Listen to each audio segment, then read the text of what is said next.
ಓಂ ಶಾಂತಿ. ಓಂ ಶಾಂತಿ. ಒಂದು ರಾಜ್ಯದಲ್ಲಿ ಒಬ್ಬ ರಾಜನಿದ್ದ. ಅಂದ್ರೆ ಅವನ ಬಳಿ ಅಪಾರ ಸಂಪತ್ತಿತ್ತು, ಭವ್ಯವಾದ ಅರಮನೆ ಇತ್ತು. ಆದ್ರೆ ಅವನಿಗೆ ತನ್ನ ಆ ಹಳೆಯ ಹರಿದ ಬಟ್ಟೆಗಳ ಮೇಲೆ ಎಲ್ಲಿಲ್ಲದ ವ್ಯಾಮೋಹ. ಪ್ರತಿದಿನ ಹೊಸ ಹೊಸ ರೇಷ್ಮೆ ವಸ್ತ್ರಗಳು ಉಡುಗೊರೆಯಾಗಿ ಬಂದ್ರೂ ಕೂಡ ಅವನು ಆ ಹಳೆಯ ಕೊಳೆಯಾದ ಬಟ್ಟೆಯನ್ನೇ ತಬ್ಕೊಂಡು ಮಲಗ್ತಿದ್ದ. ಹೌದು, ಒಂದು ರೀತಿಯ ಅಜ್ಞಾನ ಅದು. ಅದೇ, ಒಮ್ಮೆ ಒಬ್ಬ ಜ್ಞಾನಿ ಬಂದು, ರಾಜನೇ, ಈ ಹಳೆಯ ಹರಿದ ವಸ್ತ್ರವನ್ನು ಬಿಟ್ರೆ ಮಾತ್ರ ನಿನಗೀ ಹೊಸ ರೇಷ್ಮೆಯ ನೈಜ ಸುಖ ಮತ್ತೆ ಗೌರವ ಸಿಗೋದು ಅಂತ ತಿಳಿಸ್ದ. ಆಗ ಆ ರಾಜನಿಗೆ ತನ್ನ ಅಜ್ಞಾನದ ಅರಿವಾಯ್ತು. ನೋಡಿ, ಇದು ಕೇವಲ ಒಂದು ಕಥೆಯಲ್ಲ, ಇಂದಿನ ನಮ್ಮೆಲ್ಲರ ಸ್ಥಿತಿಯೂ ಹೀಗೇ ಇದೆ. ಖಂಡಿತ, ನಮ್ಮೆಲ್ಲರ ಸ್ಥಿತಿ ಕೂಡ ಅದೇ ಆಗಿದೆ.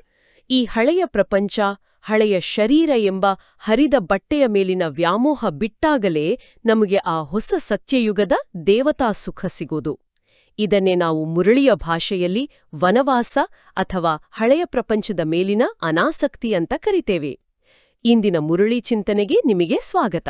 22-04-21 ಪ್ರಾತಃ ಮುರಳಿ. ಓಂ ಶಾಂತಿ. ಬಾಬ್ದಾದ, ಮಧುಬನ್. ಇಂದಿನ ಮುರಳಿಯ ಹೆಡ್ಲೈನ್ ಈ ರೀತಿಯಿದೆ: ಮಧುರ ಮಕ್ಕಳೇ, ಭಾರತವನ್ನು ರಕ್ಷಣೆ ಮಾಡಲು ತಂದೆಯು ಬಂದಿದ್ದಾರೆ. ನೀವು ಮಕ್ಕಳು ಈ ಸಮಯದಲ್ಲಿ ತಂದೆಗೆ ಸಹಯೋಗಿಗಳಾಗುತ್ತೀರಿ. ಭಾರತವೇ ಪ್ರಾಚೀನ ಖಂಡವಾಗಿದೆ. ಬಾಬಾ ಹೇಳ್ತಾರೆ, ದೈನಂದಿನ ಜೀವನದಲ್ಲಿ ನೋಡಿ, ಒಂದು ದೊಡ್ಡ ಮನೆಯನ್ನು ಕಟ್ಟುವಾಗ ಮುಖ್ಯ ಇಂಜಿನಿಯರ್ಗೆ ಕೆಲವು ನಂಬಿಕಸ್ಥ ಸಹಾಯಕರ ಅಗತ್ಯವಿರುತ್ತದೆ ಅಲ್ವಾ? ಹೌದು. ಅವರೇ ರೈಟ್ ಹ್ಯಾಂಡ್ ಅಂತ ನಾವು ಕರಿತೇವೆ. ಹೌದು, ರೈಟ್ ಹ್ಯಾಂಡ್ ಅಂತಾರೆ. ಹಾಗೆಯೇ ಶಿವಬಾಬಾ ಈ ಇಡೀ ಸೃಷ್ಟಿಯನ್ನು, ವಿಶೇಷವಾಗಿ ಈ ಪವಿತ್ರ ಭಾರತವನ್ನು ರಕ್ಷಿಸಲು, ಅದರ ಪ್ರಾಚೀನ ವೈಭವವನ್ನು ಮರಳಿ ತರಲು ನಮ್ಮನ್ನು ಆರಿಸಿಕೊಂಡಿದ್ದಾರೆ. ಅಂದ್ರೆ ನಾವೇ ಆ ಮಾಸ್ಟರ್ ಸರ್ವಶಕ್ತಿವಂತನ ಸಹಯೋಗಿಗಳು. ಖಂಡಿತ. ನಾವು ಭಗವಂತನ ರೈಟ್ ಹ್ಯಾಂಡ್ ಎಂಬ ನಶೆ ನಮ್ಮಲ್ಲಿ ಸದಾ ಇರಬೇಕು. ಓಹೋ, ಇದೊಂದು ಹೆಮ್ಮೆಯ ವಿಷಯ, ಜೊತೆಗೆ ದೊಡ್ಡ ಜವಾಬ್ದಾರಿಯೂ ಹೌದು. ಆದ್ರೆ ದೈನಂದಿನ ಜೀವನದಲ್ಲಿ ಈ ಜವಾಬ್ದಾರಿಯನ್ನು ನಿಭಾಯಿಸುವಾಗ ನಮ್ಮ ಶ್ರೇಷ್ಠ ಗುರಿಗೆ ಅಡಚಣೆ ಮಾಡುವಂತಹ ಚಿಕ್ಕ ಚಿಕ್ಕ ಮಾತುಗಳು ಯಾವುವು ಅಂತ ಇಂದಿನ ಪ್ರಶ್ನೆಯಲ್ಲಿದೆ ಅಲ್ವಾ? ಹೌದು. ಇದಕ್ಕೆ ಉತ್ತರವಾಗಿ ಬಾಬಾ ಹೇಳ್ತಾರೆ, ಒಂದು ವೇಳೆ ಯಾವುದೇ ಆಸಕ್ತಿ ಇದೆ, ಅನಾಸಕ್ತ ವೃತ್ತಿಯಿಲ್ಲ, ಒಳ್ಳೆಯದನ್ನು ತೊಡುವುದರಲ್ಲಿ ಮತ್ತೆ ತಿನ್ನುವುದರಲ್ಲಿ ಬುದ್ಧಿಯು ಅಲೆದಾಡುತ್ತಿರುತ್ತದೆ ಎಂದರೆ ಈ ಮಾತುಗಳು ಶ್ರೇಷ್ಠ ಗುರಿಯನ್ನು ತಲುಪುವುದರಲ್ಲಿ ಅಡಚಣೆ ಮಾಡುತ್ತದೆ. ಅಂದ್ರೆ ಬುದ್ಧಿ ಅಲೆದಾಡಬಾರದು. ಹೌದು. ಆದ್ದರಿಂದ ತಂದೆಯೂ ತಿಳಿಸ್ತಾರೆ, ಮಕ್ಕಳೇ, ವನವಾಸದಲ್ಲಿರಿ. ನೀವಂತೂ ಎಲ್ಲವನ್ನೂ ಮರೆಯಬೇಕಾಗಿದೆ. ಈ ಶರೀರವೂ ಸಹ ನೆನಪಿರಬಾರದು. ಬಾಬಾ ಹೇಳ್ತಾರೆ, ವನವಾಸ ಎಂದರೆ ಸರ್ವಸಂಗ ಪರಿತ್ಯಾಗ ಮಾಡಿ ಕಾಡಿಗೆ ಹೋಗಿ ಕುಳಿತುಕೊಳ್ಳುವುದಲ್ಲ. ಓ, ವನವಾಸ ಅಂದ್ರೆ ಕಾಡಿಗೆ ಹೋಗುವುದಲ್ವಾ? ಅಲ್ಲ. ನಾವು ನಮ್ಮ ಮನೆಯಲ್ಲೇ ಇರಬೇಕು, ಕುಟುಂಬದ ಜೊತೆಯಲ್ಲೇ ಇರಬೇಕು, ಆದರೆ ಬುದ್ಧಿಯಿಂದ ಅನಾಸಕ್ತರಾಗಿರಬೇಕು. ಉದಾಹರಣೆಗೆ ಕಮಲದ ಹೂವಿನ ಹಾಗೆ. ಅದೇ, ಕಮಲದ ಹೂವು ಕೆಸರಿನಲ್ಲಿದ್ರೂ ಹೇಗೂ ಅಂಟಿಕೊಳ್ಳುವುದಿಲ್ಲವೋ ಹಾಗೆ ನಮ್ಮ ಬುದ್ಧಿ ದಿನವಿಡೀ ಆ ಹೊಸ ಬಟ್ಟೆ, ರುಚಿಯಾದ ಊಟ, ಹೊಸ ವಸ್ತುಗಳ ಕಡೆ ಹೋದರೆ ನಾವು ಆ ದೇವತೆಯಾಗುವ ಶ್ರೇಷ್ಠ ಗುರಿಯನ್ನು ಮರೆಯುತ್ತೇವೆ. ನಿಜ. ಅಂದ್ರೆ ಇದು ಕೇವಲ ಬಟ್ಟೆ ಬದಲಾಯಿಸುವ ವಿಷಯವಲ್ಲ, ಬುದ್ಧಿಯ ದೃಷ್ಟಿಕೋನ ಬದಲಾಯಿಸುವ ವಿಷಯ. ಖಂಡಿತ, ದೃಷ್ಟಿಕೋನವೇ ಮುಖ್ಯ. ತಾವರೆಯ ಉದಾಹರಣೆ ನಿಜಕ್ಕೂ ಇಲ್ಲಿಗೆ ನಿಖರವಾಗಿ ಹೊಂದುತ್ತದೆ. ಇದೇ ದೃಷ್ಟಿಕೋನವನ್ನು ಇಟ್ಕೊಂಡು ಮುರುಳಿಯ ಗಹನವಾದ ಸಾಲುಗಳನ್ನು ನೋಡೋಣ. ಪ್ರಾರಂಭದಲ್ಲಿ ಬಾಬಾ ಹೇಳ್ತಾರೆ, ಓಂ ಶಾಂತಿ. ಮಕ್ಕಳಿಗೆ ಇದನ್ನು ತಿಳಿಸಲಾಗಿದೆ, ಈ ಭಾರತವೇ ಅವಿನಾಶಿ ಖಂಡವಾಗಿದೆ ಮತ್ತು ಇದರ ಮೂಲ ಹೆಸರಾಗಿದೆ ಭಾರತ ಖಂಡ. ಹೌದು. ಹಿಂದೂಸ್ತಾನವೇ ಹೆಸರು ನಂತರದಲ್ಲಿ ಬಂದಿದೆ. ಭಾರತಕ್ಕೆ ಆಧ್ಯಾತ್ಮಿಕ ಖಂಡವೆಂದು ಹೇಳಲಾಗುತ್ತದೆ. ಇದು ಪ್ರಾಚೀನ ಖಂಡವಾಗಿದೆ. ಹೊಸ ಪ್ರಪಂಚದಲ್ಲಿ ಭಾರತ ಖಂಡವಿದ್ದಾಗ ಮತ್ತಾವುದೇ ಖಂಡವಿರಲಿಲ್ಲ. ಮುಖ್ಯವಾದವರು ಇಸ್ಲಾಮಿಗಳು, ಬೌದ್ಧರು ಮತ್ತು ಕ್ರಿಶ್ಚಿಯನ್ನರು. ಈಗಂತೂ ಬಹಳಷ್ಟು ಖಂಡಗಳಾಗಿ ಬಿಟ್ಟಿವೆ, ಆದರೆ ಭಾರತವೇ ಅವಿನಾಶಿ ಖಂಡವಾಗಿದೆ. ಬಾಬಾ ಹೇಳ್ತಾರೆ, ಈ ಸೃಷ್ಟಿ ನಾಟಕದಲ್ಲಿ ಭಾರತದ ಪಾತ್ರ ಅತ್ಯಂತ ಶ್ರೇಷ್ಠವಾದದ್ದು. ಇದು ಕೇವಲ ಒಂದು ದೇಶವಲ್ಲ, ಇದು ಅವಿನಾಶಿ ಖಂಡ. ಅಂದ್ರೆ ಪ್ರಳಯವಾದರೂ ಕೂಡ. ಹೌದು, ಪ್ರಳಯವಾದರೂ ಭಾರತ ಖಂಡ ಅಳಿಯೋದಿಲ್ಲ. ಸತ್ಯಯುಗದಲ್ಲಿ ಕೇವಲ ಆದಿ ಸನಾತನ ದೇವಿ ದೇವತಾ ಧರ್ಮ ಮಾತ್ರ ಇತ್ತು. ಆಗ ಈ ಇತರೆ ಧರ್ಮಗಳು, ಖಂಡಗಳು ಇರಲೇ ಇಲ್ಲ. ಈ ಮಾತನ್ನು ಒಪ್ಪಿಕೊಳ್ಳಲು ಜಗತ್ತಿಗೆ ಕಷ್ಟವಾಗಬಹುದು. ಆದರೆ ಬಾಬಾ ಇದೇ ಭಾರತದ ಗತವೈಭವದ ಬಗ್ಗೆ ಮುಂದುವರಿದು ಹೇಳುತ್ತಾರೆ. ಅದಕ್ಕೆ ಸ್ವರ್ಗ ಹೆವೆನ್ ಎಂದು ಹೇಳುತ್ತಾರೆ.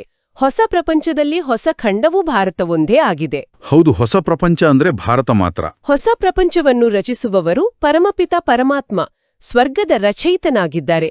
ಭಾರತವಾಸಿಗಳಿಗೆ ತಿಳಿದಿದೆ, ಈ ಭಾರತವು ಅವಿನಾಶಿ ಖಂಡವಾಗಿದೆ. ಭಾರತವೇ ಸ್ವರ್ಗವಾಗಿತ್ತು. ಯಾರಾದರೂ ಮರಣ ಹೊಂದಿದರೆ ಸ್ವರ್ಗಕ್ಕೆ ಹೋದರೆಂದು ಹೇಳುತ್ತಾರೆ. ಬಾಬಾ ಹೇಳುತ್ತಾರೆ, ಪರಮಪಿತ ಶಿವಬಾಬಾ ಮಾತ್ರ ಸ್ವರ್ಗವನ್ನು ರಚಿಸಲು ಸಾಧ್ಯ. ಜಗತ್ತಿನ ಇತಿಹಾಸದಲ್ಲಿ ಭಾರತವೇ ಆ ಸ್ವರ್ಗವಾಗಿತ್ತು. ಒಂದು ನಿಮಿಷ. ನಾವು ಬಾಲ್ಯದಿಂದಲೂ ಸ್ವರ್ಗ ಅಂದ್ರೆ ಎಲ್ಲೋ ಮೋಡಗಳ ಮೇಲೆ ಆಕಾಶದಲ್ಲಿದೆ, ಅಲ್ಲಿ ಅಪ್ಸರೆಯರು ಕುಣಿಯುತ್ತಿರುತ್ತಾರೆ ಅಂತಲೇ ನಂಬಿಕೊಂಡು ಬಂದಿದ್ದೇವೆ. ನಿಜ, ಅದು ಭಕ್ತಿ ಮಾರ್ಗದ ನಂಬಿಕೆ. ಭಾರತವೇ ಸ್ವರ್ಗವಾಗಿತ್ತು ಅಂದರೆ ಭಕ್ತರು ಅದನ್ನು ಸುಲಭವಾಗಿ ಅರ್ಗಿಸಿಕೊಳ್ಳುವುದು ಕಷ್ಟವಲ್ಲವೇ? ಖಂಡಿತ ಕಷ್ಟ. ಇದು ಭಕ್ತಿ ಮಾರ್ಗದ ಅತಿದೊಡ್ಡ ಭ್ರಮೆಗಳಲ್ಲಿ ಒಂದು. ಮುರಳಿಯಲ್ಲೇ ಬಾಬಾ ಇದಕ್ಕೆ ಸ್ಪಷ್ಟೀಕರಣ ನೀಡಿದ್ದಾರೆ. ಸ್ವರ್ಗವು ಎಲ್ಲಿಯೋ ಮೇಲಿರಬೇಕೆಂದು ತಿಳಿತಾರೆ. ದಿಲ್ವಾಡ ಮಂದಿರದಲ್ಲಿ ವೈಕುಂಠದ ಚಿತ್ರವನ್ನು ಮೇಲೆ ತೋರಿಸಿದ್ದಾರೆ. ಓಹೋ, ದಿಲ್ವಾಡ ಮಂದಿರದ ಚಿತ್ರ? ಹೌದು. ಭಾರತವೇ ಸ್ವರ್ಗವಾಗಿತ್ತು, ಈಗ ಇಲ್ಲ.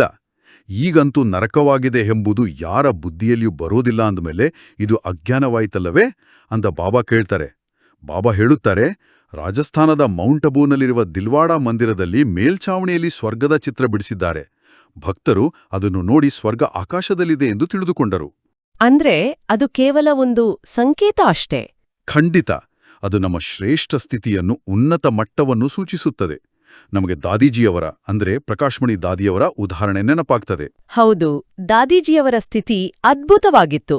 ದಾದೀಜಿಯವರು ಸದಾ ನಾನು ಸ್ವರ್ಗದ ಮಾಲೀಕಳಾಗಲಿದ್ದೇನೆ, ಇದೇ ಭಾರತದಲ್ಲಿ ನಾನು ದೇವತೆಯಾಗಿ ರಾಜ್ಯಭಾರ ಮಾಡಲಿದ್ದೇನೆ ಎಂಬ ಅಚಲ ನಿಶ್ಚಯದಲ್ಲಿರುತ್ತಿದ್ದರು. ಅವರ ಪ್ರತಿಯೊಂದು ನರನಾಡಿಯಲ್ಲೂ ಈ ಸತ್ಯ ತುಂಬಿಕೊಂಡಿತ್ತು. ಜ್ಞಾನ ಮತ್ತು ಅಜ್ಞಾನ ಎರಡು ಮಾತುಗಳಿರ್ತವೆ. ಹೌದು. ಜ್ಞಾನಕ್ಕೆ ದಿನ, ಅಜ್ಞಾನಕ್ಕೆ ರಾತ್ರಿ ಎಂದು ಹೇಳಲಾಗುತ್ತದೆ. ಘೋರ ಪ್ರಕಾಶ ಮತ್ತು ಘೋರ ಅಂಧಕಾರವೆಂದು ಹೇಳಲಾಗುತ್ತದೆ. ಪ್ರಕಾಶವೆಂದರೆ ಉತ್ಥಾನ, ಅಂಧಕಾರವೆಂದರೆ ಪತನ. ಕರೆಕ್ಟ್. ಮನುಷ್ಯರು ಸೂರ್ಯಾಸ್ತವನ್ನು ನೋಡಲು ಸನ್ಸೆಟ್ಗೆ ಹೋಗ್ತಾರೆ. ಅದಂತೂ ಹದ್ದಿನ ಮಾತಾಗಿದೆ. ಇಲ್ಲಿ ಬ್ರಹ್ಮನ ದಿನ, ಬ್ರಹ್ಮನ ರಾತ್ರಿ ಎಂದು ಹೇಳಲಾಗುತ್ತದೆ. ಬ್ರಹ್ಮನು ಪ್ರಜಾಪಿತಾನಾಗಿದ್ದಾರೆ ಅಂದಮೇಲೆ ಅವಶ್ಯವಾಗಿ ಪ್ರಜೆಗಳಿಗೆ ಪಿತನಾದ್ರು. ಬಾಬಾ ಹೇಳ್ತಾರೆ, ಪ್ರಪಂಚದ ಜನರು ಸೂರ್ಯೋದಯ, ಸೂರ್ಯಾಸ್ತ ನೋಡಲು ಆ ಬೆಟ್ಟಗುಡ್ಡಗಳಿಗೆ ಹೋಗಿ ಆನಂದಿಸ್ತಾರಲ್ವಾ? ಆದರೆ ನಮಗೀಗ ನಿಜವಾದ ಜ್ಞಾನಸೂರ್ಯನ ಉದಯವಾಗಿದೆ. ಒಂದು ದೈನಂದಿನ ಉದಾಹರಣೆ ನೋಡಿ. ಕತ್ತಲೆಯ ಕೋಣೆಯಲ್ಲಿ ನಾವು ಎಷ್ಟೇ ಹುಡುಕಿದ್ರೂ ಒಂದು ಸಣ್ಣ ವಸ್ತು ಸಿಗೋದಿಲ್ಲ.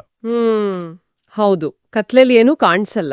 ಅದೇ ಲೈಟ್ ಸ್ವಿಚ್ ಹಾಕಿದ ತಕ್ಷಣ ಇಡೀ ಕೋಣೆ ಬೆಳಗುತ್ತದೆ, ಎಲ್ಲವೂ ಸ್ಪಷ್ಟವಾಗುತ್ತದೆ. ಹಾಗೆಯೇ ಅಜ್ಞಾನದ ರಾತ್ರಿಯಲ್ಲಿ ಮನುಷ್ಯರು ಆ ಕತ್ತಲೆಯಲ್ಲಿ ತಡಕಾಡುತ್ತಿದ್ದರೂ ಈಗ ಬಾಬಾವರ ಜ್ಞಾನ ಎಂಬ ಪ್ರಕಾಶ ನಮ್ಮ ಬುದ್ಧಿಯ ಕತ್ತಲೆಯನ್ನು ಓಡಿಸಿದೆ. ಅದಕ್ಕೆ ಬಾಬಾ ಜ್ಞಾನವನ್ನು ಕೇವಲ ಮಾಹಿತಿಯನ್ನದೇ ಅಂಜನ ಅಂತ ಕರೆದಿದ್ದಾರೆ ಅಲ್ವಾ? ಹೌದು, ಅಂಜನ ಅಂದ್ರೆ ಕಾಡಿಗೆ. ಮುರುಳಿಯಲ್ಲಿ ಹೀಗಿದೆ: ಜ್ಞಾನ ಅಂಜನವನ್ನು ಸದ್ಗುರು ಕೊಟ್ಟರು, ಅಜ್ಞಾನ ಅಂಧಕಾರವು ವಿನಾಶವಾಯಿತು. ಈ ಮಾತುಗಳನ್ನು ಪ್ರಪಂಚದಲ್ಲಿ ಯಾರೂ ತಿಳಿದುಕೊಂಡಿಲ್ಲ. ಇದು ಹೊಸ ಪ್ರಪಂಚಕ್ಕಾಗಿ ಹೊಸ ಜ್ಞಾನವಾಗಿದೆ. ಸ್ವರ್ಗಕ್ಕಾಗಿ ಸ್ವರ್ಗದ ರಚಯಿತ ತಂದೆಯ ಜ್ಞಾನವೂ ಬೇಕು. ಹೌದು, ಬಾಬಾ ಹೇಳ್ತಾರೆ, ಜ್ಞಾನ ಅಂಜನ ಎಂದರೆ ಕಣ್ಣಿಗೆ ಹಚ್ಚುವ ಕಾಡಿಗೆ. ಇದು ನಮ್ಮ ದಿವ್ಯ ದೃಷ್ಟಿಯನ್ನು ತೆರೆದಿದೆ. ಅಂದ್ರೆ ನಮ್ಮ ಮೂರನೇ ಕಣ್ಣು ತೆರೆದಿದೆ. ಖಂಡಿತ. ಸ್ವರ್ಗವನ್ನು ರಚಿಸುವ ತಂದೆ ಮಾತ್ರ ನಮಗೆ ಸ್ವರ್ಗದ ಜ್ಞಾನವನ್ನು ನೀಡಬಲ್ಲನು, ಬೇರೆ ಯಾರಿಂದಲೂ ಸಾಧ್ಯವಿಲ್ಲ. ನಿಜ. ಈ ದಿವ್ಯ ದೃಷ್ಟಿ ತೆರೆದಾಗಲೇ ನಮಗೆ ನಿಜವಾದ ಭಗವಂತ ಯಾರು ಎಂಬುದು ಅರ್ಥವಾಗುವುದು. ಇಲ್ಲಿ ಭಕ್ತಿ ಮಾರ್ಗವನ್ನು ಪ್ರಶ್ನಿಸುವ ಬಹಳ ಗಹನವಾದ ಪಾಯಿಂಟ್ ಇದೆ. ತಂದೆಯು ಜ್ಞಾನಸಾಗರನೆಂದು ಹಾಡುತ್ತಾರೆ ಅಂದ ಮೇಲೆ ಅವರು ಶಿಕ್ಷಕರಾದರು. ಹೌದು, ತಂದೆಯಲ್ಲ. ಬಾಬಾ ಹೇಳ್ತಾರೆ, ಶ್ರೀಕೃಷ್ಣ ಒಂದು ಸಾಕಾರ ಶರೀರಧಾರಿ ದೇವತೆ. ಕೃಷ್ಣನಿಗೂ ಸಹ ಜನ್ಮ ನೀಗಿದ ತಂದೆ ತಾಯಿ ಇದ್ದಾರೆ. ಆತ ಈ ಇಡೀ ವಿಶ್ವದ ಪಿತ ಆಗಲು ಸಾಧ್ಯವೇ ಇಲ್ಲ. ಆದರೆ ನಾವು ಎಲ್ಲರೂ ಬಾಲ್ಯದಿಂದಲೂ ಕೃಷ್ಣಂ ಒಂದೇ ಜಗದ್ಗುರುಂ ಅಂತಲೇ ಪೂಜಿಸಿಕೊಂಡು ಬಂದಿದ್ದೇವೆ. ನಿಜ. ಒಬ್ಬ ಸಾಮಾನ್ಯ ಭಕ್ತನಿಗೆ ಕೃಷ್ಣ ವಿಶ್ವಪಿತ ಅಲ್ಲ, ಜಗದ್ಗುರು ಅಲ್ಲ ಅಂತ ಹೇಳಿದ್ರೆ ಅದನ್ನು ಒಪ್ಪುಕೊಳ್ಳುವುದು ಬಹಳ ಕಷ್ಟವಲ್ವೇ? ಇದನ್ನ ಜನರಿಗೆ ಹೇಗೆ ಅರ್ಥ ಮಾಡಿಸ್ಬೇಕು? ನೋಡಿ, ನಿಮ್ಮ ಪ್ರಶ್ನೆ ಬಹಳ ಸಹಜವಾದದ್ದು. ಭಕ್ತಿ ಮಾರ್ಗದಲ್ಲಿ ನಾವು ಕೃಷ್ಣನನ್ನೇ ಭಗವಂತ ಎಂದು ಪೂಜಿಸಿದೆವು. ಮಮ್ಮ ಅಂದ್ರೆ ಮಾತೇಶ್ವರಿ ಜಗದಂಬಾ ಸರಸ್ವತಿಯವರು ಈ ಮಾತನ್ನು ಬಹಳ ಅದ್ಭುತವಾಗಿ ಪ್ರಾಯೋಗಿಕವಾಗಿ ವಿವರಿಸ್ತಿದ್ರು. ಓ, ಮಮ್ಮ ಅವರು ಹೇಗೆ ವಿವರಿಸ್ತಿದ್ರು? ಮಮ್ಮ ಜನರಿಗೆ ಸ್ಪಷ್ಟಪಡಿಸ್ತಿದ್ರು ಏನಂದ್ರೆ, ನಿರಾಕಾರ ಪರಮಾತ್ಮ ಮತ್ತು ಸಾಕಾರ ದೇವತೆಯ ನಡುವೆ ಅಜಗಜಾಂತರ ವ್ಯತ್ಯಾಸವಿದೆ ಅಂತ.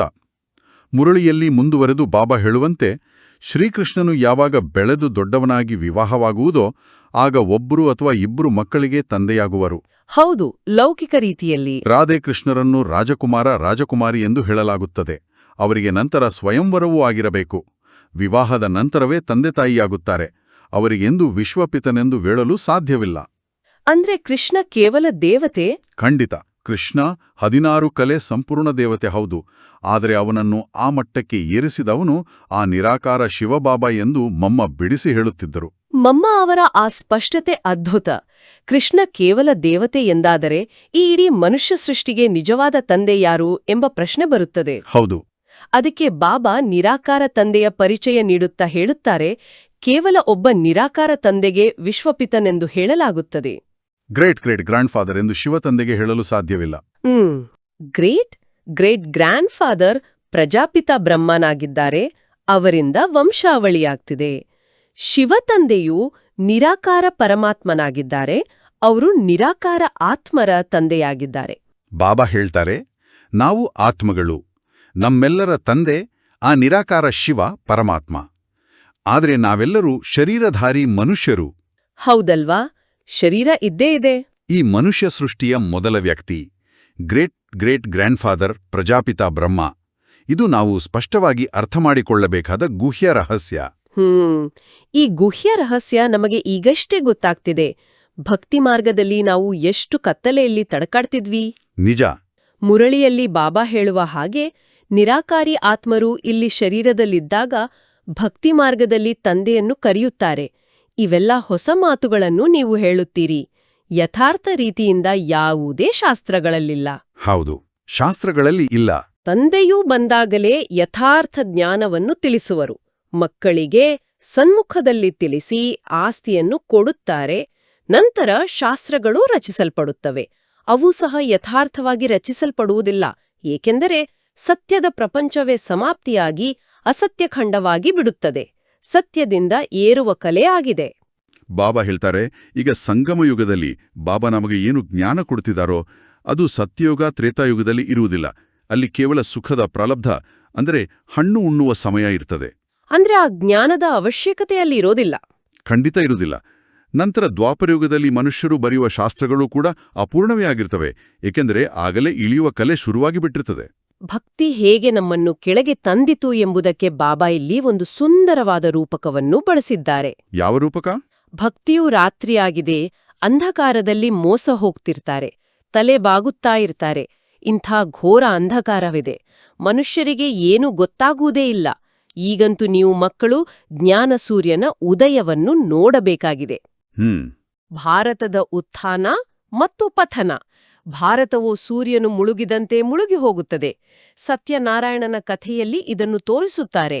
ಭಾರತದ ದೋಣಿಯೂ ಕೆಳಗಡೆ ಹೊರಟು ಹೋಗುತ್ತದೆ ಮತ್ತು ತಂದೆಯು ಬಂದು ಅದನ್ನು ರಕ್ಷಣೆ ಮಾಡುತ್ತಾರೆ. ನೀವು ಈ ಭಾರತವನ್ನು ಪುನಃ ರಕ್ಷಣೆ ಮಾಡುತ್ತೀರಿ. ಬಾಬಾ ಹೇಳ್ತಾರೆ, ಸತ್ಯನಾರಾಯಣನ ಕಥೆ ನಾವೆಲ್ಲರೂ ಕೇಳಿದ್ದೇವೆ. ಕಥೆಯಲ್ಲಿ ದೋಣಿ ಮುಳುಗಿತು ಅಂತ ಹೇಳ್ತಾರೆ. ಹೌದು, ದೋಣಿ ಮುಳುಗುವ ಕಥೆ ಬರುತ್ತದೆ. ಆದರೆ ಅದರ ನಿಜವಾದ ಅರ್ಥ, ಈ ಭಾರತದ ದೋಣಿ ವಿಕಾರಗಳ ಭಾರದಿಂದ ಸಂಪೂರ್ಣವಾಗಿ ಪಾತಾಳಕ್ಕೆ ಮುಳುಗಿ ಹೋಗುತ್ತಿರುವಾಗ ಸತ್ಯತಂದೆ ಬಂದು ಅದನ್ನು ಮೇಲೆತ್ತಿ ರಕ್ಷಣೆ ಮಾಡುತ್ತಿದ್ದಾರೆ. ಓಹೋ, ಭಾರತದ ದೋಣಿ ಕೆಳಗೆ ಹೋಯ್ತು ಅಂತ ಬಾಬಾ ಹೇಳ್ತಾರೆ. ಆದ್ರೆ ಅದು ಹೇಗೆ ಕೆಳಗೆ ಹೋಯ್ತು? ಅದು ವಿಕಾರಗಳಿಂದ. ಅಂದ್ರೆ 84 ಜನ್ಮಗಳ ಏಣಿ ಇಳಿಯುವುದು ಅಂದರೆ ನಿಖರವಾಗಿ ಏನು ಪ್ರಕ್ರಿಯೆ? ಬಾಬಾ ಹೇಳ್ತಾರೆ, ಆತ್ಮ ಎಂಬುದು ಒಂದು ಬ್ಯಾಟ್ರಿ ಇದ್ದಂತೆ ಅಂತ ಇಟ್ಕೊಳ್ಳಿ. ಸತ್ಯಯುಗದಲ್ಲಿ ಅದು 100% ಚಾರ್ಜ್ ಆಗಿರ್ತದೆ. ಹೌದು. ಜನ್ಮಗಳನ್ನು ತೆಗೆದುಕೊಳ್ಳುತ್ತಾ ಬಂದಂತೆ ಆ ಸೂರ್ಯವಂಶಿಯಿಂದ ಚಂದ್ರವಂಶಿಗೆ ಬರುವಾಗ ನಮ್ಮ ಆಧ್ಯಾತ್ಮಿಕ ಶಕ್ತಿ, ನಮ್ಮ ಪವಿತ್ರತೆ ಕ್ರಮೇಣ ಕಡಿಮೆಯಾಗುತ್ತಾ ಬರ್ತದೆ. ಇದನ್ನೇ ಬಾಬಾ 84 ಜನ್ಮಗಳ ಏಣಿ ಇಳಿಯುವುದು ಎನ್ನುತ್ತಾರೆ. ಶಕ್ತಿ ಕಡಿಮೆಯಾಗುವುದೇ ಏಣಿ ಇಳಿಯುವುದು. ಮುರಳಿಯಲ್ಲಿ ಇದೇ ಮಾತನ್ನು ಬಾಬಾ ಹೇಳುತ್ತಾರೆ. ಅವರು ಏಣಿಯ ಬಗ್ಗೆ ತಿಳಿದುಕೊಳ್ಳುವುದಿಲ್ಲ. ಇದನ್ನು ತಂದೆಯೇ ತಿಳಿಸ್ತಾರೆ. ನೀವು ಸತ್ಯಯುಗದಿಂದ ತ್ರೇತಾಯುಗಕ್ಕೆ ಬಂದಿರಿ, ಏಣಿಯನ್ನು ಇಳಿಯುತ್ತಾ ಬಂದಿರಿ. ಇದು 84 ಜನ್ಮಗಳ ಏಣಿಯಾಗಿದೆ. ಏಣಿಯನ್ನು ಇಳಿಯಲಾಗುತ್ತದೆ ಮತ್ತೆ ಹತ್ತಲಾಗುತ್ತದೆ. ಅವನತಿಯ ರಹಸ್ಯವನ್ನು ತಿಳಿಸಬೇಕಾಗಿದೆ. ನಿಜ. ಈ ಗೂಹ್ಯ ಜ್ಞಾನವನ್ನು ನಾವು ಪ್ರದರ್ಶನೆಯಲ್ಲಿ ಜನರಿಗೆ ಹೇಗೆ ತಿಳಿಸಬೇಕು ಎಂಬದ್ದಕ್ಕೂ ಬಾಬಾ ದಾರಿ ತೋರಿಸಿದ್ದಾರೆ ಅಲ್ವಾ? ಹೌದು, ಪ್ರದರ್ಶನೆಯಲ್ಲಿ ಹೇಗೆ ವಿವರಿಸಬೇಕು ಅಂತ. ಮೊದಲಿಗೆ ತಂದೆಯ ಮಹಿಮೆಯನ್ನು ತಿಳಿಸಬೇಕಾಗಿದೆ. ಶಿವತಂದೆಯ ಮಹಿಮೆಯ ಒಂದು ಫಲಕವಿರಲಿ. ಪತಿತ ಪಾವನ, ಜ್ಞಾನಸಾಗರ, ಪವಿತ್ರತೆ, ಸುಖ, ಶಾಂತಿಯ ಸಾಗರ, ಸಂಪತ್ತಿನ ಸಾಗರ, ಸರ್ವರ ಸದ್ಗತಿದಾತ. ಕರೆಕ್ಟ್. ಜಗತ್ಪಿತಾ, ಜಗತ್ಶಿಕ್ಷಕ, ಜಗದ್ಗುರು ಶಿವತಂದೆಯಿಂದ ಬಂದು ತಮ್ಮ ಸೂರ್ಯವಂಶಿ, ಚಂದ್ರವಂಶಿ ಆಸ್ತಿಯನ್ನು ತೆಗೆದುಕೊಳ್ಳಿ ಎಂಬ ಬರವಣಿಗೆ ಇದ್ದಾಗ ಮನುಷ್ಯರಿಗೆ ತಂದೆಯ ಬಗ್ಗೆ ಅರ್ಥವಾಗುವುದು. ಬಾಬಾ ಹೇಳುತ್ತಾರೆ, ಜಗತ್ತಿಗೆ ಆ ನಿರಾಕಾರ ತಂದೆಯ ನಿಖರವಾದ ಪರಿಚಯ ಸಿಕ್ಕಾಗಲೇ ಅವರಿಗೆ ಈ ಹೊಸ ಪ್ರಪಂಚದ ಆಸ್ತಿ ಸಿಗುವುದು. ನಮ್ಮ ಪ್ರತಿಯೊಂದು ಮಾತಿನಲ್ಲಿಯೂ ಶಿವಬಾಬಾರವರ ಪರಿಚಯವೇ ಮುಖ್ಯವಾಗಿರಬೇಕು. ಇಲ್ಲಿ ಬಾಬಾ ಸೇವಾಧಾರಿ ಮಕ್ಕಳ ಬಗ್ಗೆ ಹೇಳುತ್ತಾ ಬಹಳ ಸೊಗಸಾದ ಮಾತನ್ನಾಡಿದ್ದಾರೆ. ಸೇವಾಧಾರಿ ಮಕ್ಕಳು ಇಡೀ ದಿನ ಸೇವೆಗಾಗಿ ಓಡುತ್ತಿರುತ್ತಾರೆ. ಹೌದು, ಓಡುತ್ತಿರುತ್ತಾರೆ. ತಮ್ಮ ಲೌಕಿಕ ಸೇವೆ ಇದ್ರೂ ಸಹ ರಜಾ ತೆಗೆದುಕೊಂಡು ಸರ್ವಿಸ್ನಲ್ಲಿ ತೊಡಗುತ್ತಾರೆ. ಇದು ಈಶ್ವರೀಯ ಸರ್ಕಾರವಾಗಿದೆ. ಸೇವಾಧಾರಿ ಮಕ್ಕಳ ಪಾಲನೆಯೂ ಚೆನ್ನಾಗಿ ನಡೆಯುತ್ತಿರುತ್ತದೆ, ಏಕೆಂದರೆ ಶಿವತಂದೆಯ ಭಂಡಾರವು ಭರ್ಪೂರಾಗಿದೆ. ನಾವು ಸೇವೆ ಮಾಡಿದರೆ ಬಾಬಾ ಖಂಡಿತ ನಮ್ಮನ್ನು ಪಾಲನೆ ಮಾಡುತ್ತಾರೆ ಎಂಬ ಭರವಸೆ ಇದು. ಖಂಡಿತ, ಭಂಡಾರ ತುಂಬಿದೆ. ಮುಂದೆ ಬಾಬಾ ಅಹಿಂಸೆಯ ಅದ್ಭುತ ಅರ್ಥ ಕೊಟ್ಟಿದ್ದಾರೆ. ಶಿವಶಕ್ತಿಯರು ಅಹಿಂಸಕರೆಂದು ಗಾಯನ ಮಾಡಲಾಗುತ್ತದೆ.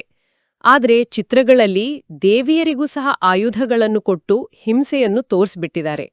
ವಾಸ್ತವದಲ್ಲಿ ನೀವು ಯೋಗ ಅಥವಾ ನೆನಪಿನ ಬಲದಿಂದ ವಿಶ್ವದ ರಾಜಭಾಗ್ಯವನ್ನು ತೆಗೆದುಕೊಳ್ಳುತ್ತೀರಿ. ಆಯುಧಗಳ ಮಾತಿಲ್ಲ. ಹೌದು. ಅಂದ್ರೆ ದುರ್ಗಾ ಮಾತೆಯ ಕೈಯಲ್ಲಿರುವ ಕತ್ತಿ, ತ್ರಿಶೂಲಗಳು ಎಲ್ಲವೂ ಕೇವಲ ಸಾಂಕೇತಿಕವೇ. ಖಂಡಿತ. ಹಾಗಾದ್ರೆ ನಮ್ಮ ನಿಜವಾದ ಆಯುಧ ಯಾವುದು? ಬಾಬಾ ಹೇಳುತ್ತಾರೆ, ನಮ್ಮ ಆಯುಧ ಕೇವಲ ಜ್ಞಾನ ಮತ್ತು ಯೋಗ. ನಾವು ಅಹಿಂಸಕ ಶಿವಶಕ್ತಿಯರು. ನಾವು ಯಾರೊಂದಿಗೂ ಆ ಜಗಳವಾಡಿ ರಕ್ತ ಸುರಿಸಿ ರಾಜ್ಯ ಪಡೆಯೋದಿಲ್ಲ. ನಮ್ಮ ಯುದ್ಧ ಆ ಕಾಮ, ಕ್ರೋಧದಂತಹ ವಿಕಾರಗಳ ವಿರುದ್ಧ. ವಿಕಾರಗಳೇ ಶತ್ರುಗಳು. ಮುರಳಿಯಲ್ಲಿ ಬಾಬಾ ಗುಪ್ತ ಗಂಗೆಯ ಬಗ್ಗೆಯೂ ಹೇಳುತ್ತಾರೆ. ಗಂಗೆಯ ಪ್ರಭಾವವು ಬಹಳಷ್ಟಿದೆ. ಅನೇಕರಿಗೆ ಸಾಕ್ಷಾತ್ಕಾರವೂ ಆಗುವುದು. ಭಕ್ತಿ ಮಾರ್ಗದಲ್ಲಿ ಗಂಗಾಜಲವು ಸಿಕ್ಕಿದರೆ ಆಗ ಉದ್ಧಾರವಾಗುವುದೆಂದು ತಿಳಿಯುತ್ತಾರೆ. ಆದ್ದರಿಂದ ಗುಪ್ತ ಗಂಗೆ ಎಂದು ಹೇಳುತ್ತಿರುತ್ತಾರೆ. ಬಾಬಾ ಹೇಳುತ್ತಾರೆ, ಜ್ಞಾನಗಂಗೆ ಎಂದರೆ ಬದ್ರಿನಾಥದಿಂದ ಹರಿಯುವ ನೀರಿನ ನದಿಯಲ್ಲ. ನೀರಿನ ನವಿಯಲ್ಲ, ಇದು ಅರಿವಿನ ಗಂಗೆ. ಭಕ್ತಿ ಮಾರ್ಗದಲ್ಲಿ ಮತ್ತೊಂದು ದೊಡ್ಡ ಭ್ರಮೆ ಎಂದರೆ ರಾವಣನ ಬಗ್ಗೆ. ಬಾಬಾ ಹೇಳ್ತಾರೆ, ಭಾರತವಾಸಿಗಳಿಗೆ ನಿರಾಕಾರ ರಚಯಿತನು ಯಾರೆಂಬುದು ತಿಳಿದಿಲ್ಲ. ನೀವು ತಿಳಿದುಕೊಂಡಿದ್ದೀರಿ, ನರಕದ ರಚಯಿತನು ರಾವಣನಾಗಿದ್ದಾನೆ. ಅವನನ್ನು ಸುಡ್ತಾರೆ. ಹೌದು. ರಾವಣ ರಾಜ್ಯದಲ್ಲಿ ಭಕ್ತಿ ಮಾರ್ಗದ ನಾಟಿಯು ಎಷ್ಟು ದೊಡ್ಡದಾಗಿದೆ. ರಾವಣನ ರೂಪವನ್ನೂ ಸಹ ಎಷ್ಟು ಭಯಂಕರವಾಗಿ ತೋರಿಸಿದ್ದಾರೆ. ರಾವಣನನ್ನು ಪ್ರತಿ ವರ್ಷ ದಸರಾ ಹಬ್ಬದಲ್ಲಿ ಸುಡ್ತಾರೆ. ಆದ್ರೂ ಅವನು ಸಾಯೋದಿಲ್ಲ. ಈ ರಾವಣನ ನಿಜವಾದ ರೂಪ ಏನು? ಬಾಬಾ ಹೇಳ್ತಾರೆ, ರಾವಣ ಎಂದ್ರೆ ಆ 10 ತಲೆ ಇರುವ ಭೌತಿಕ ರಾಕ್ಷಸನಲ್ಲ. ಹಾಗಾದ್ರೆ ನಮ್ಮೊಳಗಿರುವ 5 ವಿಕಾರಗಳೇ ರಾವಣ. ದಿನನಿತ್ಯದ ಜೀವನದಲ್ಲಿ ನಾವು ಆ ಅಹಂಕಾರದಿಂದ ವರ್ತಿಸಿದಾಗ, ಕೋಪ ಮಾಡಿಕೊಂಡಾಗ ನಾವೇ ರಾವಣನಾಗ್ತೇವೆ. ಈ ರಾವಣನನ್ನು ಸುಡುವುದೆಂದರೆ ನಮ್ಮೊಳಗಿನ ವಿಕಾರಗಳನ್ನು ಆ ಯೋಗಾಗ್ನಿಯಿಂದ ಸುಡುವುದು. ಆದ್ರೆ ಈ ವಿಕಾರಗಳು ನಮ್ಮ ಬುದ್ಧಿಗೆ ಎಷ್ಟು ಅಂಟಿಕೊಂಡಿವೆ ಅಂದ್ರೆ ಬಾಬಾ ಅದನ್ನು ಬಿಡಿಸಲು ಸಾಧ್ಯವೇ ಇಲ್ಲದ ಬೀಗಕ್ಕೆ ಹೋಲಿಸಿದ್ದಾರೆ. ತಂದೆಯು ಬುದ್ಧಿಯ ಬೀಗವನ್ನು ತೆರೆಯುತ್ತಾರೆ. ಈ ಗೊಡ್ರೇಜ್ನ ಬೀಗವನ್ನು ಯಾರೂ ತೆರೆಯಲು ಸಾಧ್ಯವಿಲ್ಲ. ಬುದ್ಧಿಗೆ ತುಕ್ಕು ಹೇಗೆ ಹಿಡಿಯಿತು ಮತ್ತು ಬಾಬಾ ಈ ಲಾಕ್ ಅನ್ನು ಹೇಗೆ ಓಪನ್ ಮಾಡ್ತಾರೆ? ಬಾಬಾ ಹೇಳ್ತಾರೆ, ನಮ್ಮ ದೇಹಾಭಿಮಾನವೇ ಆ ತುಕ್ಕು. ನಾನು ಈ ಶರೀರ ಎಂದು ತಿಳಿದುಕೊಂಡಿದ್ರಿಂದ ನಮ್ಮ ಆ ಜ್ಞಾನನೇತ್ರ ಸಂಪೂರ್ಣವಾಗಿ ಮುಚ್ಚೋಯಿತು. ಜ್ಞಾನ ಮತ್ತು ಯೋಗವೇ ಆ ಬೀಗವನ್ನು ತೆರೆಯುವ ಎಣ್ಣೆ ಮತ್ತು ಕೀಲಿ. ಆ ಪರಮಾತ್ಮನಲ್ಲದೆ ಇನ್ನಾರೂ ಈ ತುಕ್ಕು ಹಿಡಿದ ಬುದ್ಧಿಯ ಬೀಗವನ್ನು ತೆರೆಯಲು ಸಾಧ್ಯವಿಲ್ಲ. ಈ ಜ್ಞಾನ ಸಿಕ್ಕಾಗ ನಮಗೆ ಸಹಜವಾಗಿಯೇ ಆ ಹಳೆಯ ಪ್ರಪಂಚದ ಮೇಲೆ ವೈರಾಗ್ಯ ಬರುತ್ತದೆ. ಬಾಬಾ ಇಲ್ಲಿ ಬಹಳ ಸುಂದರವಾದ ಹೋಲಿಕೆ ನೀಡುತ್ತಾ ಹೇಳುತ್ತಾರೆ, ನಿಮ್ಮದು ನಿಶ್ಚಿತಾರ್ಥವಾಗಿದೆ. ಇದು ತಂದೆಯ ಮನೆಯಾಗಿದೆ. ವಿಷ್ಣುವಿಗೆ ಪಿತನೆಂದು ಹೇಳುವುದಿಲ್ಲ. ವಿಷ್ಣುಪುರಿಯು ಮಾವಳ ಮನೆಯಾಗಿದೆ. ಕನ್ಯೆಯು ಮಾವನ ಮನೆಗೆ ಹೋಗುವಾಗ ಹಳೆ ವಸ್ತುಗಳೆಲ್ಲವನ್ನೂ ಬಿಟ್ಟು ಹೋಗುತ್ತಾರೆ. ನೀವು ಹಳೆ ಪ್ರಪಂಚವನ್ನೇ ಬಿಟ್ಟು ಬಿಡುತ್ತೀರಿ. ನೀವು ಸಹ ಬಹಳ ಅನಾಸಕ್ತರಾಗಿರಬೇಕು.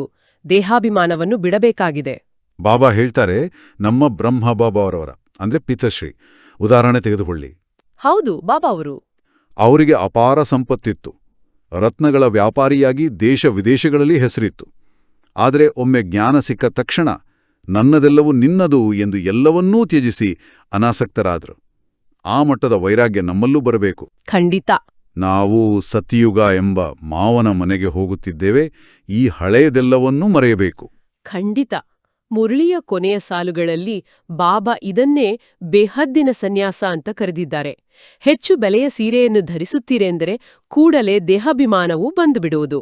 ನಾನಾತ್ಮನಾಗಿದ್ದೇನೆ ಎಂಬುದೇ ಮರೆತು ಹೋಗುತ್ತದೆ. ನಿಜ, ದೇಹಾಭಿಮಾನ ಬರುತ್ತದೆ. ಈ ಹಳೆ ವಸ್ತು, ಹಳೆ ಪ್ರಪಂಚ ಎಲ್ಲವೂ ಸಮಾಪ್ತಿಯಾಗುವುದು. ಆದ್ರಿಂದ ಈ ಹಳೆ ಪ್ರಪಂಚದಿಂದ ಬುದ್ಧಿಯೋಗವನ್ನು ತೆಗೆಯಬೇಕಾಗಿದೆ. ಇದಕ್ಕೆ ಬೇಹದ್ದಿನ ಸನ್ಯಾಸವೆಂದು ಹೇಳಲಾಗುತ್ತದೆ. ಹೌದು. ಸೇವಾಧಾರಿ ಮಕ್ಕಳು ಸರ್ವೀಸ್ನಲ್ಲಿ ಆಸಕ್ತಿಯುಳ್ಳವರಾಗಿರುತ್ತಾರೆ. ಜ್ಞಾನಸಾಗರನ ಮಕ್ಕಳು ಹೀಗೆ ಭಾಷಣ ಮಾಡಬೇಕು, ಹೇಗೆ ತಂದೆಯು ಉಮ್ಮಂಗದಲ್ಲಿರುತ್ತಾರೆ, ಇದರಲ್ಲಿ ಅವಕ್ಕಾಗಬಾರದು. ಒಳ್ಳೆಯದು. ಮಧುರಾತಿಮಧುರ ಅಗಲಿ ಹೋಗಿ ಮರಳಿ ಸಿಕ್ಕಿರುವ ಮಕ್ಕಳ ಪ್ರತಿ ಮಾತಾಪಿತಾ ಬಾಬ್ದಾದರವರ ನೆನಪು, ಪ್ರೀತಿ ಹಾಗೂ ಸುಪ್ರಭಾತ್. ಆತ್ಮಿಕ ಮಕ್ಕಳಿಗೆ ಆತ್ಮಿಕ ತಂದೆಯ ನಮಸ್ತೆ. ಮಕ್ಕಳೇ, ಎಷ್ಟು ಹೊತ್ತು ನಾವು ತಂದೆಯ ಮಧುರ ಮಹಾವಾಕ್ಯಗಳನ್ನು ಆಳವಾಗಿ ಅರ್ಥ ಮಾಡಿಕೊಂಡೆವು. ಆದರೆ ಕೇವಲ ಕೇಳಿದರೆ ಸಾಲದು, ಅದನ್ನು ನಮ್ಮ ಜೀವನದಲ್ಲಿ ಅಳವಡಿಸಿಕೊಳ್ಳಬೇಕು. ಒಬ್ಬ ಶ್ರೇಷ್ಠ ವಿದ್ಯಾರ್ಥಿ ಕೇವಲ ಪಾಠ ಕೇಳುವುದಲ್ಲ, ಅದನ್ನು ತನ್ನ ನಡೆಯಿಂದ, ಧಾರಣೆಯಿಂದ ತೋರಿಸುತ್ತಾನೆ. ಖಂಡಿತ, ಧಾರಣೆ ಮುಖ್ಯ. ಬನ್ನಿ, ಇಂದಿನ ಮುರಳಿಯ ಧಾರಣೆಗಾಗಿ ಮುಖ್ಯ ಸಾರವನ್ನು ನೋಡೋಣ. ಧಾರಣೆಗಾಗಿ ಮುಖ್ಯ ಸಾರ, ಮೊದಲನೇ ಪಾಯಿಂಟ್, ಬುದ್ಧಿಯಿಂದ ಬೇಹದ್ದಿನ ಸನ್ಯಾಸ ಮಾಡಬೇಕಾಗಿದೆ. ಹಿಂತಿರುಗಿ ಮನೆಗೆ ಹೋಗುವ ಸಮಯವಾಗಿದ್ದರಿಂದ ಹಳೆಯ ಪ್ರಪಂಚ ಮತ್ತು ಹಳೆಯ ಶರೀರದಿಂದ ಅನಾಸಕ್ತರಾಗಿರಬೇಕಾಗಿದೆ. ಬಾಬಾ ಹೇಳ್ತಾರೆ, ಈ ಬೇಹದ್ದಿನ ಸನ್ಯಾಸ ಎಂದರೆ ನಮ್ಮ ಕರ್ತವ್ಯಗಳಿಂದ, ಜವಾಬ್ದಾರಿಗಳಿಂದ ಓಡಿ ಹೋಗುವುದಲ್ಲ. ನಮ್ಮ ಕುಟುಂಬದಲ್ಲಿರುತ್ತಲೇ, ಆಫೀಸ್ ಕೆಲಸ ಮಾಡುತ್ತಲೇ ಆ ಬುದ್ಧಿಯಿಂದ ನಾವು ಈ ಹಳೆ ಪ್ರಪಂಚವನ್ನು ಬಿಡಬೇಕು. ನಾನು ಆತ್ಮ, ಇದು ನನ್ನ ಹಳೆ ಶರೀರ, ನನ್ನ ನಿಜವಾದ ಮನೆ ಪರಂಧಾಮ ಎಂಬ ಪ್ರಜ್ಞೆ ಸದಾ ಇರಬೇಕು. ಎರಡನೇ ಪಾಯಿಂಟ್, ಡ್ರಾಮಾದ ಪ್ರತಿ ದೃಶ್ಯವನ್ನು ನೋಡುತ್ತಾ ಸದಾ ಹರ್ಷಿತರಾಗಿರಬೇಕಾಗಿದೆ. ಬಾಬಾ ಹೇಳ್ತಾರೆ, ಇದು 5000 ವರ್ಷಗಳ ಕರಾರುವಕ್ಕಾದ ಡ್ರಾಮಾ. ಇದರಲ್ಲಿ ಪ್ರತಿಯೊಂದು ದೃಶ್ಯವೂ ಕಲ್ಯಾಣಕಾರಿಯಾಗಿದೆ. ಇದೇ ನಮ್ಮ ಆ ಡ್ರಾಮಾದ ಕವಚ. ಕೇಳಲು ಬಹಳ ಸುಲಭ. ಆದರೆ ಆಫೀಸ್ನಲ್ಲಿ ಅಥವಾ ಮನೇಲಿ ಯಾರಾದರೂ ಕಾರಣವಿಲ್ಲದೆ ಬೈದಾಗ ಕೋಪ ಬರುವುದು ಸಹಜ ಅಲ್ವೇ? ಆ ಸಮಯದಲ್ಲಿ ಡ್ರಾಮಾ ಅಂತ ಸುಮ್ಮನಿರುವುದು ಹೇಗೆ? ಅಲ್ಲಿ ಮಾಯೆಗೆ ಶರಣಾಗದೆ ಇರುವುದು ಹೇಗೆ?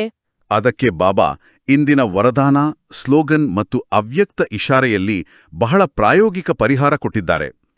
ಇಂದಿನ ವರದಾನದಲ್ಲಿ ಬಾಬಾ ಹೇಳ್ತಾರೆ, ಬಾಪ್ ದಾದಾರವರನ್ನು ತಮ್ಮ ಸಂಗಾತಿ ಎಂದು ತಿಳಿದು ಡಬಲ್ ಫೋರ್ಸ್ನಿಂದ ಕಾರ್ಯ ಮಾಡುವಂತಹ ಸಹಜ ಯೋಗಿ ಭವ. Double force? ಬಾಬಾ ಹೇಳ್ತಾರೆ, ನೀವು ಆಫೀಸ್ನಲ್ಲಿ ಲ್ಯಾಪ್ಟಾಪ್ ಮುಂದೆ ಕೆಲಸ ಮಾಡುತ್ತಿರಬಹುದು, ಯಾರೋ ನಿಮ್ಮನ್ನು ಬೈಯುತ್ತಿರಬಹುದು. ಆಗ ಆ ಪರಮಾತ್ಮ ನನ್ನ ಜೊತೆಗಿದ್ದಾನೆ, ನನ್ನ ಪಕ್ಕದಲ್ಲೇ ಕುಳಿತಿದ್ದಾನೆ ಎಂಬ ಭಾವನೆ ನಿಮ್ಮಲ್ಲಿದ್ದರೆ ನಿಮ್ಮ ಶಕ್ತಿ ದುಪ್ಪಟ್ಟಾಗುತ್ತದೆ. ಅದೇ ಡಬಲ್ ಫೋರ್ಸ್. ಆಗ ನಿಮಗೆ ಕೋಪ ಬರುವುದಿಲ್ಲ. ಅದಕ್ಕೆ ಇಂದಿನ ಸ್ಲೋಗನ್ ಕೂಡ ಹೀಗಿದೆ, ಯಾರು ಎಂದಿಗೂ ಮಾಯೆಯ ಪ್ರಭಾವದಲ್ಲಿ ಪರವಶರಾಗುವುದಿಲ್ಲವೋ ಅವರು ಮಹಾರಥಿಯಾಗಿದ್ದಾರೆ. ಹೌದು, ಬಾಬಾ ಹೇಳ್ತಾರೆ, ಮಹಾರಥಿ ಎಂದರೆ ಅತ್ಯಂತ ಶಕ್ತಿಶಾಲಿ ಯೋಧ. ಮಾಯೆ ಕೋಪದ ರೂಪದಲ್ಲಿ ನಿಮ್ಮನ್ನು ಕೆಣಕತ್ತದೆ. ಆದರೆ ಯಾರೂ ಅದಕ್ಕೆ ಶರಣಾಗುವುದಿಲ್ಲವೋ ಅವರೇ ನಿಜವಾದ ಮಹಾರಥಿಗಳು.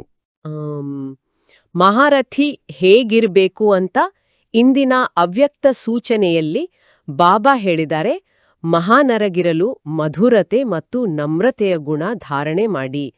ಎಲ್ಲಿ ಮಧುರತೆ ಇದೆ, ಅಲ್ಲಿ ಪವಿತ್ರತೆ ಇದೆ.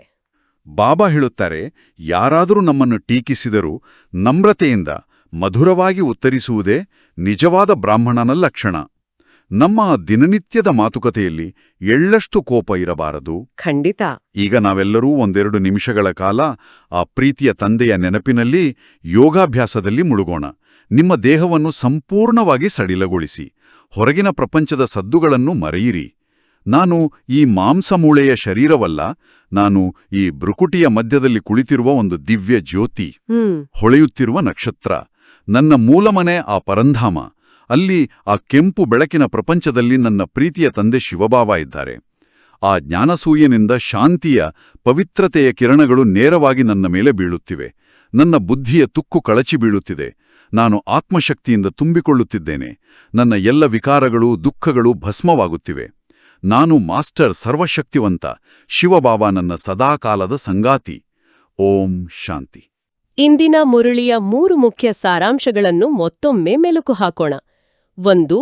ಈ ಹಳೆಯ ಪ್ರಪಂಚ ಮತ್ತು ಹಳೆಯ ಶರೀರದಿಂದ ಸಂಪೂರ್ಣ ಅನಾಸಕ್ತರಾಗಿ ಕಮಲದ ಹೂವಿನಂತೆ ವನವಾಸದ ಸ್ಥಿತಿಯಲ್ಲಿರುವುದು. 2. ಭಕ್ತಿಮಾರ್ಗದ ಅಜ್ಞಾನದ ಕತ್ತಲೆಯನ್ನು ಓಡಿಸಿ ಪರಮಾತ್ಮನು ನೀಡಿರುವ ನಿಖರವಾದ ಜ್ಞಾನದಲ್ಲಿ ನಿಶ್ಚಯವಿಡುವುದು. 3. ಆಫೀಸ್ನಲ್ಲಿರಲಿ ಮನೆಯಲ್ಲಿರಲಿ ಈ 5000 ವರ್ಷಗಳ ಡ್ರಾಮಾದ ಪ್ರತಿಯೊಂದು ದೃಶ್ಯವನ್ನು ಕಲ್ಯಾಣಕಾರಿಯೆಂದು ತಿಳಿದು ಸದಾ ಹರ್ಷಿತರಾಗಿರುವುದು. ಹೌದು. ಮಧುರ ಮಧುರ ಮಕ್ಕಳೇ, ಮಧುರ ಮಕ್ಕರೇ, ಇಂದು ಇಡೀ ದಿನ ಬಾಬಾವರನ್ನು ನಮ್ಮ ಸಂಗಾತಿಯನ್ನಾಗಿ ಮಾಡಿಕೊಂಡು ಪ್ರತಿಯೊಂದು ಕರ್ಮವನ್ನು ಡಬಲ್ ಫೋರ್ಸ್ನಿಂದ ಮಾಡೋಣ. ಹಳೆಯ ಪ್ರಪಂಚದಿಂದ ಬುದ್ಧಿಯೋಗ ತೆಗೆದು ನಮ್ಮ ಸ್ವಗೃಹ ಶಾಂತಿಧಾಮವನ್ನು ನೆನಪು ಮಾಡೋಣ. ಆ ಹಳೆಯ ಹರಿದ ಬಟ್ಟೆಯನ್ನು ಬಿಟ್ಟು ಸತ್ಯಯುಗದ ದೇವತಾ ವಸ್ತ್ರ ಧರಿಸುವ ಸಮಯ ಈಗ ಬಂದಿದೆಯೆಂಬುದನ್ನು ಸದಾ ನೆನಪಿನಲ್ಲಿಡಿ. ಲೈಕ್, ಶೇರ್, ಫಾರ್ವರ್ಡ್ ಮಾಡಿ. ನಾಳೆ ಮತ್ತೆ ಹೊಸ ಬಾಬರ ಮುರಳಿಯನ್ನು ಕೇಳೋಣ. ಓಂ ಶಾಂತಿ.